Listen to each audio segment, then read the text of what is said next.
தெங்கால் கிராமத்தில் அர்ஜுனன் தபசு மரம் ஏறுதல் நிகழ்ச்சி கோலாகலமாக நடைபெற்றது.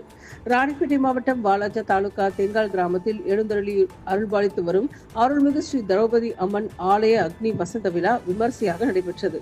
கடந்த 6ஆம் தேதி கொடியேற்றத்துடன் தொடங்கிய விழாவில் தினமும் மகாபாரத சொற்பொழிவுகளும் நாடக கட்டை கூத்து நிகழ்ச்சிகளும் நடைபெற்றன. இதன் தொடர்ச்சியாக இன்று நடைபெற்ற அர்ஜுனன் தபசு மரம் ஏறுதல் நிகழ்ச்சி பக்தர்கள் மத்தியில் பெரும் பக்தி பரவசுடன் வெகு விமர்சையாக நடைபெற்றது. இந்த நிகழ்ச்சியில் 2000க்கும் மேற்பட்ட பக்தர்கள் மற்றும் பொதுமக்கள் கலந்து கொண்டு தபசு மரம் ஏறுதல் நிகழ்வை தரிசித்தனர். குழந்தை பாக்கியம் வேண்டி பலர் தபசு மரத்தில் தொட்டில் கட்டி தங்கள் வேண்டுதல்களை நிறைவேற்றினர். மேலும் தபசு மரத்தின் மீது அர்ஜுனன் கீழே வீசி எரியும் எலுமிச்சை பூக்களை பெற்று சென்றால் நல்லது நடக்கும் என ஐதீகம் என்பதால் மக்கள் அதனை எடுத்துச் சென்றனர்.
இன்னும் தெங்கால் கிராமத்தைச் சேர்ந்த முன்னாள் ஊராட்சி மன்ற தலைவர், இன்னாள் ஊராட்சி மன்ற தலைவர், வார்டு உறுப்பினர்கள், மணியம் கவுன்சிலர்,